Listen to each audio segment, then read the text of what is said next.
A gente já falou sobre a desinformação e reflexo dela sob os mais diversos ângulos, né, Nath? Pois é, Gil, na política, na saúde pública, na ciência, no jornalismo mesmo. Foi uma temporada toda que a gente construiu aqui e a gente espera que você, ouvinte, tenha curtido essas conversas tanto quanto a gente. Pois é. E hoje, para fechar essa primeira temporada, a gente vai falar de um reflexo particularmente difícil para nós. E para a sociedade como um todo também, né? Que é o seguinte: e quando o alvo da desinformação é o jornalista? Como é que se enfrenta isso? Eu sou Gilberto Scofield Jr. E eu sou Natália Leal. Tá começando agora o Reflexo, podcast da Lupa que discute as consequências da desinformação na vida do país. E a nossa convidada para fechar lindamente essa série de papos é a máquina, a mulher, o mito, a querida jornalista Patrícia Campos Melo, repórter da Folha de São Paulo, super experiente, super premiada e um dos grandes talentos aqui da nossa geração, não diria a minha geração, né? Porque eu já sou uma outra geração, mas certamente da geração dela. É uma honra pra gente te ter aqui no Reflexo, Patrícia. Ou como nós aqui, né, alguns jornalistas chamamos carinhosamente de Pata. Seja muito bem-vindo ao Reflexo. Eu que agradeço, mega honra, Gil, amigo querido, Nath, super fã do trabalho de vocês e super honra estar aqui. Olha só, a Pata já cobriu guerras e conflitos nos lugares mais perigosos do mundo, né? Mas, ultimamente, ela também tem publicado reportagens na linha de frente da política aqui no Brasil, né? Que não deixa de ser também um campo minado. E aí ela vem sendo alvo do que a gente carinhosamente chama de esgoto da desinformação, que se espalha aí pelas redes sociais, obviamente. Ela já foi atacada, inclusive, pelo presidente da República e seus filhos. Então, nossa primeira pergunta é: que estratégias você usa para continuar a fazer jornalismo profissional nesse cenário em que o jornalista fica exposto a ataques e assédios virtuais e até físico, né? Bom, Gil, primeiro eu queria dizer que a gente hoje vive num mundo bizarro, né? A gente não era muito acostumado a ser atacado. E eu digo isso por parte da gente, jornalistas, repórteres e também dos checadores de fato, que vocês também são muito alvo desse tipo de operação, né? Sim. O que faz todo sentido do ponto de vista de estratégia de comunicação, dessa safra nova de líderes populistas, porque eles precisam desacreditar o checador e o repórter para conseguir passar a mensagem enviesada, descontextualizada ou realmente falsa para quem eles querem. Obviamente eu não tenho uma receita assim incrível, né? Como lidar com isso, a gente meio que está aprendendo. Mas acho que a principal coisa que eu faço é eu não bato palma para maluco dançar. Nunca. Então, assim, eu não respondo, não incumprido assunto, não. Porque eu acho que tudo que eles querem, né? Tudo quando você tem esse tipo de assédio virtual que muitas vezes migra para o mundo real, mas essa coisa meio em massa, se você ficar quieta... Alimenta, né? Se você responde, você alimenta, exatamente, né? Se você começa a bater boca... Então, assim, basicamente, se tem alguma coisa que é realmente... que pode ser alguma ameaça mais premente e real, encaminha para a polícia. Se não... eu fico na minha. No máximo, se é em relação a alguma reportagem, eu publico lá, por exemplo, os subsídios que eu usei para reportagens, os áudios das entrevistas, esse tipo de coisa, né? Mas assim, sem engajar com troll, né? Sem bater palma para o maluco dançar. E a outra coisa que eu acho que a gente já vinha fazendo é que, como esse mundo bizarro, que a gente agora é um alvo, a gente precisa ter 10 vezes mais cuidado. Então, assim, tudo absolutamente documentado, né? Tudo, desde troca de mensagem, troca de WhatsApp, entrevista, tem que ter backup de tudo, porque a gente sabe que, ainda mais nesse mundo de desinformação, né? Como uma coisa pode ser manipulada, você tem que guardar o documento original em algum lugar seguro. Pata, tu falou que não bate palma pra maluco dançar. Eu amo essa expressão, aprendi quando eu vim morar no Rio de Janeiro.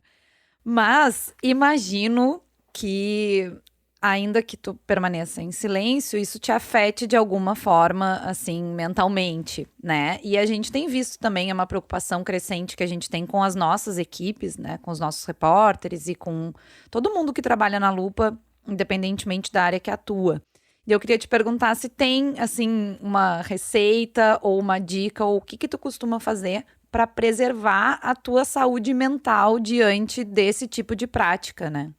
Nath, porque de fato afeta, né? Eu tava lembrando uma coisa que aconteceu não muito tempo. Por exemplo, te dar um exemplo, como essa tentativa de intimidar e de deixar as pessoas realmente deprime, né? Uma coisa muito tóxica.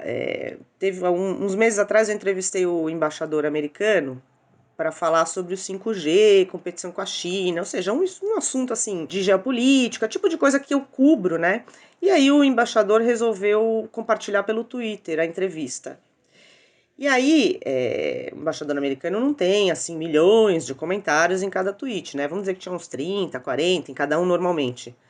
Bom, em, sei lá, meia hora você tinha 300 comentários do tipo: embaixador, use 2 camisinhas com essa vagabunda, daí para baixo. Então, é óbvio que isso afeta o nosso trabalho, né? Assim, é uma fonte, é uma informação, é uma reportagem e de repente eles te expõem a esse tipo de coisa.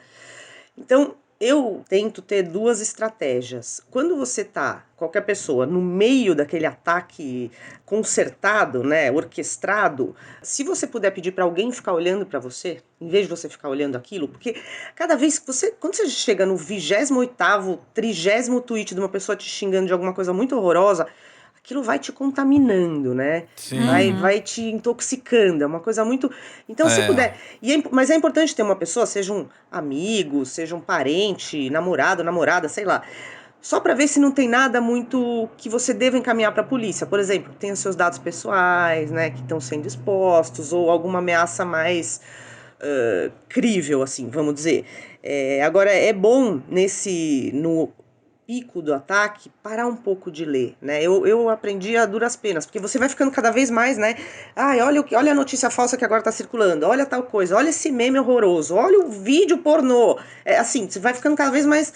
Mas é bom você meio que fala assim, ó, para de olhar, fecha as redes conforme for, se for muito violento, temporariamente você fecha suas redes. E aí umas coisas que acho que, bom, vocês da Lupa obviamente já devem fazer isso há muito mais tempo, que é separar suas redes pessoais de suas redes profissionais, né? Para você não ter a coisa de ter seus parentes, seus filhos ali expostos a esse tipo de coisa, ter todas as medidas de segurança, autenticação em 2 passos, todas aquelas coisas. E não engajar, né? Não ficar ali, entrar naquele bate-boca, esse tipo de coisa. E análise, né? Análise é bom, é sempre bom nesses... Eu ia perguntar É, agora, como é que fica isso, né? Porque eu também fiquei é. pensando, não te dá muita vontade de responder às vezes, porque às vezes eu vejo algumas coisas e eu fico assim, mas de onde essa pessoa tirou essa ideia, né? O que assim, a pessoa fala, ela faz uma afirmação sobre a gente ou sobre o nosso trabalho com tanta propriedade que eu fico me perguntando assim, mas isso é uma ideia completamente equivocada, eu preciso responder, né? E tem uma questão de humanidade também, porque eu me lembro que no auge da pandemia, a gente tratando com desinformação, porque assim, se você acredita que a Terra é plana, você é só um idiota. Agora, quando você começa a fazer desinformação sobre pandemia e as pessoas podem acreditar e eventualmente morrer por causa disso, Você é um criminoso. aí a coisa é um pouco mais séria, certo? É um pouco mais grave. E eu me lembro que no auge da pandemia, assim, eu acabava o dia bastante deprimido, pra te ser sincero, sabe? Do tipo, da onde estão tirando essa história? Como assim máscara faz mal? Vai morrer sufocado? Era assim, era tanta desumanidade na desinformação que aquilo de alguma maneira me atingia, sabe? Sim. Eu terminava o dia meio deprê, sabe? Pra te ser sincero. Pois é, não, então, eu acho assim, quando é uma coisa pessoal, que você já passou por isso, Gil, você também já passou por isso, Nath, tipo, que expõe a sua vida pessoal, aí eu acho que não deve responder. A não ser que for processar a pessoa. Se você tiver uma assistência jurídica, eu sei que é um luxo, né? Eu, por acaso, a empresa onde eu trabalho, a Folha, resolveu encampar um processo, né? Tem também a Abrage, por exemplo. Isso que você está dizendo, Gil, isso é enlouquecedor, né? Aí não é pessoal contra a gente, mas é pessoal contra a humanidade, né? É um Sim. negócio assim, como é que você vai deixar isso? E aí que o trabalho da checagem de fatos é absolutamente essencial. E o nosso também de repórter de jornal, de TV, de site, né? E eu acho que isso tem um pouco a ver também da gente se preservar nas redes sociais e não entrar em bate-boca, porque a gente não é participante disso, né? A gente é repórter, né? A gente não vai ficar dando opinião, a gente não vai ficar pitando, e quanto menos a gente der opinião, mais isso fortalece a legitimidade do que a gente está escrevendo, eu acho, né? Em relação à análise, também, eu tinha uma época, assim, uns meses aí que eu tava super sem grana, eu tinha parado de fazer análise, aí rolou um negócio em fevereiro de 2020, que teve aquela testemunha na CPMI, que falou aquela mentira que foi ali amplificada e piorada pelo presidente Jair Bolsonaro. A repórter Patrícia Campos Mello, da Folha de São Paulo, voltou a ser alvo de ataques. A jornalista foi autora de reportagens sobre disparos de WhatsApp em massa durante a campanha eleitoral. Depois que em uma sessão da CPI das fake news um homem sugeriu que ela tivesse se insinuado para ele em troca de informações, o que já foi confirmado como sendo uma mentira. Aí a gente vê mensagens chegando aqui, não, é verdade, é mentira. Ela mostrou a troca de mensagens, todas as trocas de mensagens, e quem se insinuou ali sexualmente para ela foi ele, o homem. Foi exatamente o contrário que aconteceu. Todo mundo tem direito à própria opinião, ninguém tem direito aos próprios fatos. O que aquele homem disse foi uma mentira e ele vai responder criminalmente por isso. Mas o presidente fez que não viu e comentou o assunto. Ofendeu a repórter dessa maneira aqui. E naquele momento eu falei, eu vou ter que arrumar dinheiro em algum lugar para fazer uma análise. Porque o que você sente na hora que acontece um treco desses é assim, eu vou ficar em posição fetal embaixo da cama e nunca mais vou sair. Nunca mais. Tipo, eu não quero ver a luz do sol, né? Porque essas coisas são muito loucas, as pessoas acreditam, né? Eu tenho a história da mulher aqui, a vizinha do prédio, que gritava da janela quando eu tava lá embaixo. Falava, chupa, comunista! Comunista. Então, acho que a saúde mental é um negócio que a gente muitas vezes subestima, né? A importância de cuidar disso, e é bem importante. Também sei que é um luxo, né? Assim, você poder fazer um acompanhamento, né? Mas eu comecei a prestar atenção e voltei a fazer análise porque estava precisando.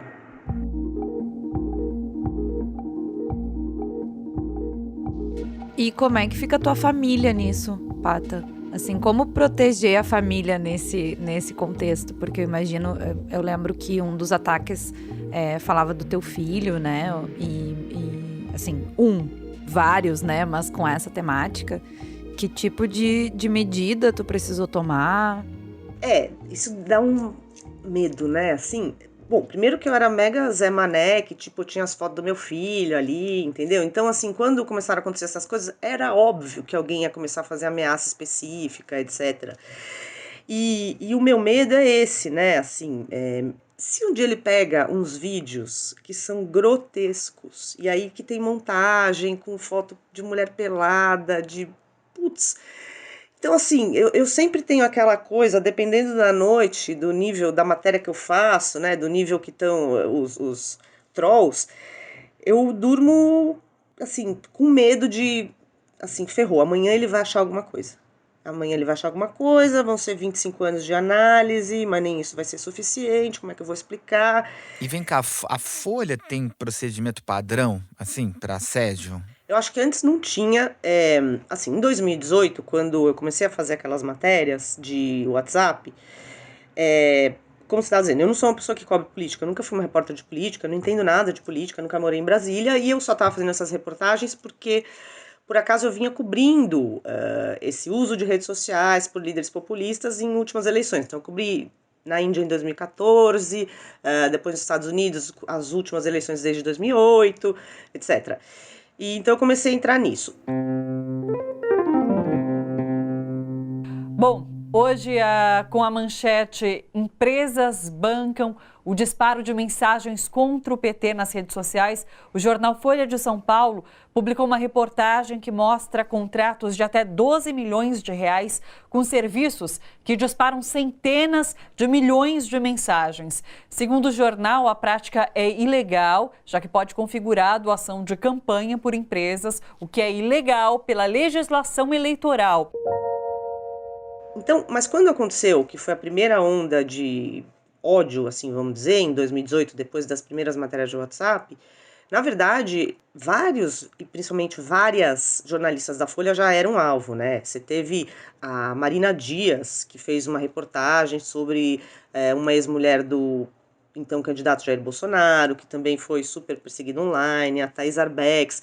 E era uma coisa que as redações e a Folha também não estavam sabendo muito como lidar, né? Porque sempre tem aquela coisa, mas é só online, né? Tem essa coisa, né? Só online. Só online, né? Maluco de internet, fica na internet. Só que muitas vezes não fica só na internet, e dois, não é só online, é uma coisa avassaladora, né? Porque é por todos os canais de redes sociais, é um negócio que fica pra sempre na internet, você não tira esse treco da internet. Então, acho que naquela época eles estavam meio... E quando aconteceu o negócio comigo, também foi meio assim, tipo, né? Aí foi uma curva de aprendizado, porque logo depois do que aconteceu comigo, a Constança Rezende, na verdade, ela não era da Folha, era do Estadão na época, mas assim, foi um caso também, assim, de impacto, vamos dizer, foi alvo. Então, assim, eu acho que eles foram entendendo que não é uma coisa qualquer, né? Não é um chato que está te criticando na internet e você... Não é um maluco beleza de internet, Exato.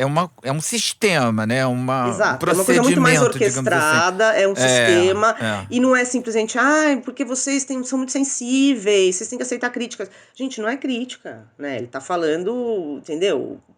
É Não um vou nem repetir massacre. aqui. É um massacre, e não tem nada a ver com o que a gente está escrevendo, inclusive, né? Aliás, quando é mulher é aquela coisa, ou é gordo, é feio, é velha, ou oferece sexo, ou o marido rouba, né? É sempre uma coisa que não é assim, a sua matéria é um lixo. Se fosse sua matéria um lixo, é ótimo. É do jogo, meu, é isso aí. Você tá no seu direito. Então, acho que eles começaram, foi uma curva de aprendizado, e hoje, além de você ter na Folha, por exemplo, várias orientações de como reagir a isso, assim, entende muito mais que isso é usado como uma arma, né? Assim, para desacreditar o trabalho não só do jornalista individual, mas da empresa, do veículo de mídia, da agência de checagem, né? Então, acho que agora, depois de um aprendizado, estão sabendo como reagir a isso.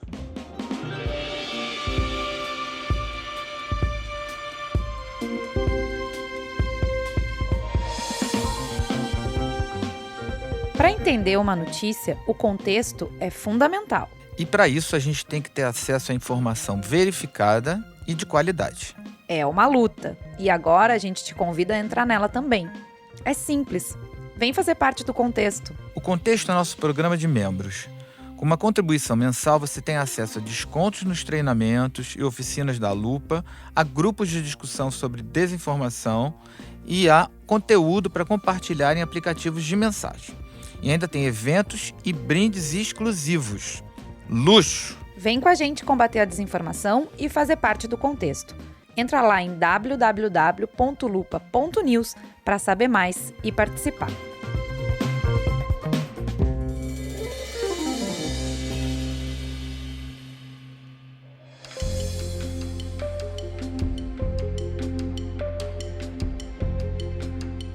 Tu citou, Pata, essas questões já, acho que em várias respostas que tu deu pra gente dessa desinformação ou essas ofensas relacionadas ao fato de a gente ser mulher, né? E eu queria te perguntar como isso te afeta, se isso te afeta mais, como é que tu lida com esse discurso desinformativo, que também é misógino, né? E assim, nós, jornalistas mulheres, como podemos lidar com isso? Primeiro é um pouco revoltante, porque é isso, né? Se você estivesse falando essa matéria é um lixo, você está no seu direito. Você é o leitor ou é o telespectador, né? Está fazendo uma crítica. Mas aí quando é jornalista mulher, muitas vezes não tem nada a ver com a substância do que a jornalista escreveu, né? É sempre uma coisa pessoal, uma coisa baixa. E uma coisa assim, não que nossos colegas homens, eles também sofrem, né? É um governo, tudo bem. todos os governos não gostam de jornalista, não vou entrar nisso, né? A animosidade governo-jornalista é frequente, mas este atual governo é um nível muito maior de agressividade, né? E é muito mais pessoal, muito mais personalizado, e com as mulheres é mais agressivo ainda. E com as mulheres negras, mais ainda, né? Assim, de forma geral, acho que as minorias, né, LGBT, mulheres, indígenas, negros, são os maiores alvos desse tipo de assédio virtual, e sempre assim, por uma coisa que leva pro lado pessoal, né? Ou por uma misoginia, homofobia, e isso é muito revoltante, né? Sei lá, não sei, quando você estava na faculdade, quando a gente estava na faculdade, ninguém falou que você tinha que se preocupar porque você é mulher, então vão falar que você ofereceu sexo. Meu, não, né? Tipo, da onde vocês tiram isso? Então, mas é frequente, né? É impressionante como é a regra, né? É só você olhar ali, Vera Magalhães, Miriam Leitão, assim, você vai ver as críticas, poucas vezes tem a ver com o que elas estão escrevendo ou o que estão falando, né? É muito louco. E tem uma outra coisa também de instrumentalizar a justiça também, para tentar calar a boca. Opa. Eu imagino que você ter 300 processos em cima. Pois é. Então, eu nunca tinha tido nenhum processo na vida, desde que eu comecei a fazer essas matérias da área de vocês aí. Desculpa pela parte que nos toca, já tô pedindo desculpa aqui. É impressionante, né? Assim, pô, eu trabalho, sei lá, vai fazer quantos anos? Sei lá, 20 e tantos anos. Nunca tinha levado nenhum processo. Aí o primeiro processo que eu levei foi do Jair Bolsonaro. Aí eu falei, Light. opa, Uma coisa bem light, light. assim, né? Aí esse ele perdeu. Mas não, eu tenho vários. Existe uma. Eu não posso falar muito sobre isso, inclusive, né? Porque eu estou sendo processada. Mas, assim, existe também uma arma, o assédio judicial. Né? Você tem Sim. vários apoiadores do presidente que estão processando inúmeros jornalistas, né? Eu estou sendo processada atualmente por 2 pessoas, pelo senhor Luciano Hang e pelo senhor Alan dos Santos, do Terça Livre. No caso, o senhor Luciano Hang, ele está processando, acho que mais que 19 jornalistas, é um número por aí, mais ou menos, tá? Não tenho certeza deste número, mas assim, são muitos jornalistas, e eu acho que, sim, essa coisa de você fazer processos em série e com valores muito altos é uma maneira de você intimidar, e é uma maneira muito eficiente. Basta a gente lembrar o que aconteceu com a Elvira Lobato. Como é que foi? Pode contar como foi, assim, mais detalhes esse teu processo e que o Bolsonaro moveu, como que aconteceu, posso. como que isso bateu pra ti, o que sabemos até agora? Isso é em 2018, né? Foi em 2018, esse primeiro processo, na verdade, foi um processo, porque é o seguinte, eu comecei a fazer as matérias, e aí, acho que teve 2 coligações, uma que estava o então candidato Fernando Haddad, e a outra era o PDT, que eles usaram as matérias para abrir uma ação eleitoral, uma AIG, né, que eles chamam no TSE. O negócio inteiro ficou muito politizado, das matérias, etc., e aí a campanha do Bolsonaro, o Bolsonaro, pessoalmente, ele entrou com um processo. Basicamente, o que ele pedia era que a gente revelasse as fontes das matérias. E aí ele perdeu por unanimidade ali, esse processo ele perdeu. Aí, paralelamente, mas demorou, agora eu não consigo me lembrar quando, mas óbvio, né? Imagina assim, eu nunca fui processada por ninguém, eu tô processada pelo cara que é presidente da república, né? Eu vou perder. Fala, Passou tô pela tua lascada. cabeça, assim, a primeira coisa, tipo, eu vou perder esse processo. Tudo. Nossa, tudo, sei lá, tipo, o fato de ser processado pra mim já era, assim... Tem vários colegas investigativos que eles têm ali, é quase faz parte ali, né, do currículo, né? Porque Sim. eles fazem muitas matérias polêmicas, ele tem um monte de processo, mas eu acho que eu era muito zezona, assim, sei lá, nunca tinha sido processada, eu fiquei realmente assustada, né? Eu falei, meu, o que é isso? Não, e House of Cards total, né? Processada pelo presidente da república, só isso. Total, né? Era muito surreal. E aí, bom, aí continuou, daí tem o do... Não, então os processos todos, né? Você vê algumas decisões judiciais que são muito, muito assustadoras, né? E aí, em 2020, daí eu resolvi processar, né? O presidente e o deputado Eduardo Bolsonaro e mais um outro deputado, porque simplesmente eles estavam espalhando uma coisa que era mentira, né? Assim... que a gente já tinha provado, inclusive, que era mentira, e eles continuavam falando, e cada vez e piorando, e aí chegou num momento que foi essa decisão, assim, se a gente não fizer nada, isso não vai parar nunca.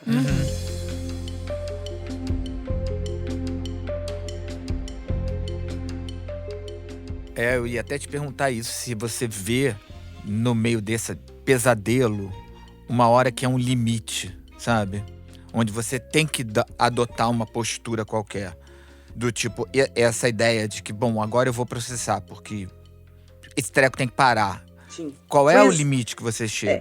Onde é que você traça a linha? Foi exatamente isso que aconteceu. Assim, normalmente eu nunca teria concebido, mas aí, assim, não só comigo, mas com vários jornalistas, já vinha rolando uma escalada do nível de agressividade contra os jornalistas por parte do presidente e aliados ali.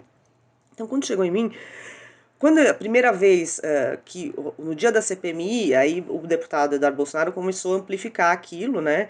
E falou no plenário da Câmara, fez vídeos. Aí, quando uma semana depois o presidente Bolsonaro fala aquilo numa live que foi transmitida para milhões de pessoas, e ele ainda agrega um elemento bastante pejorativo, que não tinha na declaração falsa da testemunha, aquilo tomou uma dimensão gigantesca. Era uma coisa assim, eram centenas... Não teve uma história de dar o furo? Ela queria dar o furo, não foi isso? Ele falou isso. Exatamente. Ele falou isso. Exatamente. E isso veio ele falou isso, né? O presidente, né?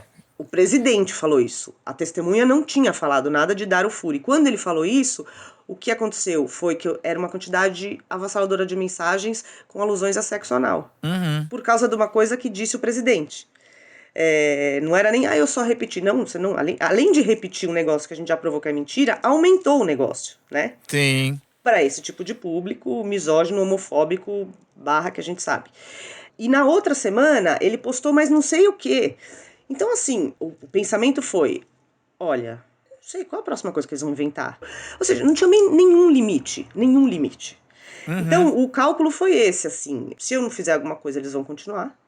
E também é uma sinalização para dizer que nada disso é normal, gente, fazer isso com um jornalista. Aliás, com ninguém, né? Você não faz isso com ninguém. Com ninguém, exatamente. Né? Assim, depois disso ainda teve ele falando para um jornalista, eu tenho vontade de encher a sua boca de porrada. Então eu não sei quanto foi eficiente em brecar ali, mas pelo menos foi uma sinalização, assim, de dizer, não é normal fazer isso com ninguém. Traçar uma linha mesmo, né? Estou sem máscara em Guaratinguetá. Tá feliz agora? Você está feliz agora? Essa Globo é uma merda de imprensa. Vocês são uma porcaria de imprensa. Vocês são uns cala a boca, vocês são canalha. Vocês fazem o jornalismo canalha, vocês fazem. Canalha, que não ajudam em nada. Primeira instância, eu ganhei em primeira instância do presidente, do deputado Eduardo Bolsonaro, do deputado estadual André Fernandes, que escreveu isso com o meu nome no Twitter, da testemunha que mentiu, do Hans. E a gente só não ganhou, mas está recorrendo, do Alan dos Santos. Porque eles alegaram liberdade de expressão numa pessoa que falou assim, manda nudes, a prostituta, blá, blá, blá, blá, blá. Nossa. Pata, muito discurso de ódio, né? Não, discurso de ódio num nível assim que não tem como a gente medir. De alguma forma, isso mudou o jornalismo que tu faz? Tu sente que, assim, tu deixa de fazer determinadas coisas ou tu faz mais coisas a partir desse movimento que aconteceu? Isso te afeta a tua atividade profissional de que forma? Mudaram duas coisas. Uma que, às vezes, quando eu sei que é uma matéria sensível, né, que tem a ver com desinformação ou com operações de influência do governo, ou mesmo algum outro tipo de investigação, né, então, assim, eu meio que já me preparo. Então, deixa eu ver, porque eu acho que isso aqui pode gerar ataque, mas assim, eu não deixo de fazer nada, eu não estou me autocensurando. Eu só faço uma pausa e eu estou mais paranoica do que nunca em relação a documentar tudo. Tudo que eu faço, cada passo, tudo ali, né, inclusive troca de mensagem com fonte, com autoridades do governo, né, porque a gente sabe. Então, mas eu imagino que tenha gente que... sei lá, é eficiente essa tentativa de intimidação, né? Eu imagino que tenha gente com menos apoio, eu tive apoio jurídico, tenho uma carteira assinada, né? Que a pessoa fala, não vale a pena isso aqui, né? Pra que eu vou expor minha família, me expor esse negócio? Não vou escrever.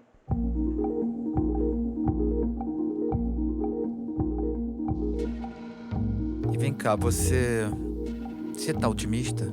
A gente faz essa pergunta pra todo mundo, tá, Pata? Assim, pra gente ir encerrando, a gente sempre faz essa pergunta, as respostas variam, assim. Aff, Maria. Então, olha, eu tô otimista com o jornalismo, sabia? Isso é muito louco, porque assim, a gente passou muitos anos falando assim, gente, olha, assim, a gente veio de uma temporada muito ruim de jornalismo, de cometendo muitos erros, e eu acho que o jornalismo agora na pandemia, eu acho que a gente tem muito do que se orgulhar, né?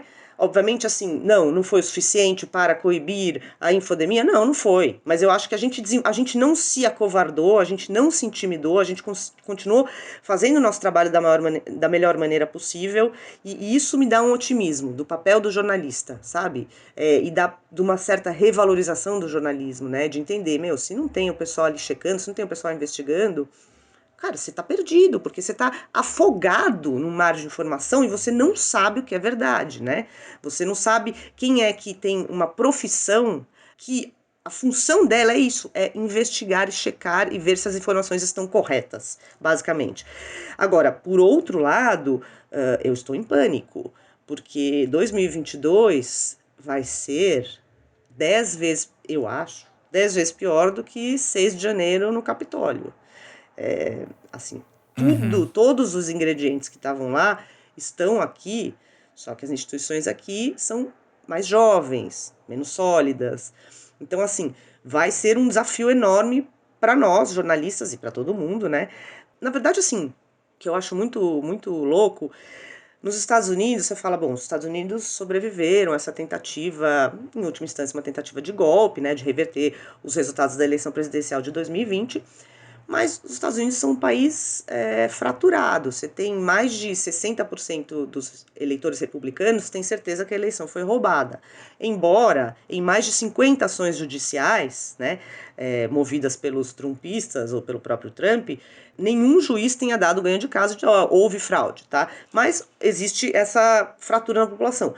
E o que eu acho aqui é isso, a gente tentar comunicar e tentar estabelecer um mínimo denominador comum de realidade. As pessoas partirem de uns fatos básicos com os quais elas concordam, né? No caso, como a gente sabe que tudo isso está sendo relitigado, tipo, a Terra é plana, então, assim, eu espero que a gente consiga, com o nosso trabalho, e vai ser um mega desafio, manter pelo menos uma base de fatos que são reconhecidos universalmente em relação à eleição. Consenso científico, consenso científico em relação à eleição, né? Então, assim, eles vão continuar tentando e a gente vai continuar nessa luta de enxugar gelo. E é isso.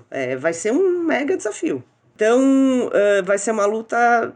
Vai ser essa batalha aí. A gente vai continuar, mas eu acho que vai ser muito difícil ano que vem. Mas estou otimista com o jornalismo. Acho que a gente agora tá sangue nos olhos. Fizemos uma autocrítica de erros aí e vamos continuar investigando.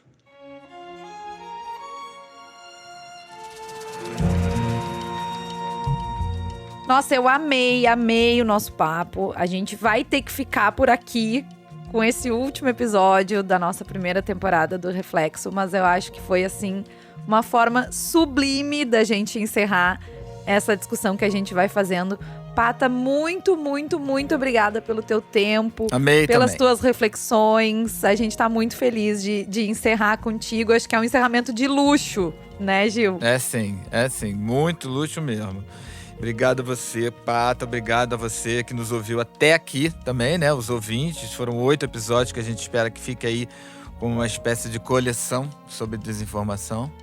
E é um luxo terminar com a minha querida amiga correspondente. Eu queria agradecer, assim, uma delícia fazer com o Gil, meu ex-parceiro de correspondência em Washington, com a Natália, que eu sou super admiradora, e queria parabenizar vocês pelo trabalho essencial para a sociedade que vocês estão fazendo. Parabéns. Obrigada, Obrigado a Pata. você. Se você que está nos ouvindo curtiu, recomenda o Reflexo para os seus amigos. Vamos fazer aí a corrente do Zap do bem para a gente combater a desinformação.